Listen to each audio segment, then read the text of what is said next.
জেলা কমিটির বৈঠকে সেখানে সবাই মন্ত্রী ছিলেন, আশিস ব্যানার্জি ছিলেন এবং অল এমএলএরা ছিলেন, সভাধিপতি ছিলেন, সবাই ছিলেন। সবাই একে একে যা বার্তা দেওয়ার বার্তা দিয়েছে। আমাদের বার্তা একটাই, 1 তারিখ থেকে 30 তারিখ পর্যন্ত পার্টির যে প্রোগ্রাম, সেই প্রোগ্রামগুলোকে সফল করতে হবে। সেই তার প্লাস আমরা যেসব বুথে হেরে আছি, মন্ত্রী থেকে আমরা সবাই একই কথা বললাম, যেসব বুথে আমরা হেরে আছি অঞ্চল president, block president, MLA plus আর পঞ্চায়েত সভাধিপতি, পঞ্চায়েতের প্রধান নিয়ে প্রত্যেকটি অঞ্চলে 10 জন করে বুথের লোককে ডেকে সেখানে বসে কেন হারলাম, কী জন্য হারলাম, বুথগুলো তার পরিচালনা প্রতিটা ব্লকে যে বুথে হেরে আছে। এটা কবে থেকে শুরু হচ্ছে দাদা? এটা মোটামুটি 30-এর পর শুরু হবে। কি পদ্ধতিতে সেগুলো রিকভার করা হবে? এমএলএরা দেখে নেবে, এমএলএরা যেখানে এমএলএ আছে তারা দেখে নেবে, তাদের টিম থাকবে। আপনার কোনো সভা টভা? হ্যাঁ, আমার সভা আমরা বসবো, আবার আমরা যারা আছি 7 জন বসবো, প্লাস ব্লক প্রেসিডেন্ট বসবো, মেন লিডারদের ডাকবো, বসে আমরা আবার 26 জানুয়ারির পর আমরা বসবো।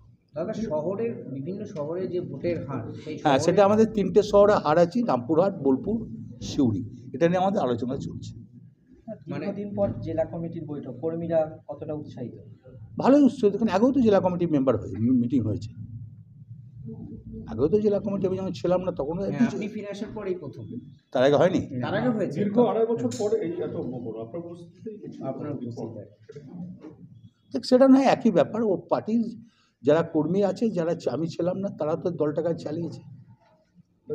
সেই স্বতঃস্ফূর্ততা আজকে কি সেই? না, আমার বক্তব্য, আমি যখন ছিলাম না তারা তো দলের হালটা ধরেছে। স্বতঃস্ফূর্ত ছিল, সবারই ছিল। দীর্ঘদিন পর অনুব্রত মণ্ডলকে পাওয়াতে সবাই খুব খুশি এবং তারা অঙ্গীকার করেছে যে আমরা 11টা সিট বীরভূমে, বর্ধমানে 3টে সিট, 14টা সিটে জিতব।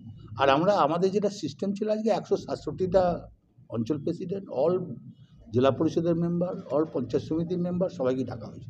520 জনকেই ডাকা হয়েছে। দাদা, বেশ কিছু জায়গায় একটু সমস্যা রয়েছে, সেইগুলো কি মেটানো হচ্ছে? সব বসে বসে মিটিং হবে, চিন্তা করো না। 2 দিন, তুমি 1 মাসের ভেতরে দেখবে সব মিটে যাবে, জলের জল হয়ে যাবে। আগামী বিধানসভায় সে আপনি জিতবো। আরবারে 21টায় আমি 21টায় টিকিট দিয়েছিলাম, এবারে কটায় দেবো ঠিক নেই, তো 14টা তো জিতবই। কতখানি এই এক্সপেকটেশনটা কিভাবে করছেন? কতখানি? যেভাবে মানুষ ভোট দিয়েছে সেইভাবে এক্সপেক্ট করছি। ভোট তো দেবে মানুষ। শহরের ক্ষেত্রে দাদা আলাদা চিন্তা ভাবনা রয়েছে? করছি, ওটা আলোচনা করবো। পার্টির এটা আভ্যন্তর ব্যাপার, ওটা আমরা আলোচনা করছি 3টে পৌরসভা। এরপর আবার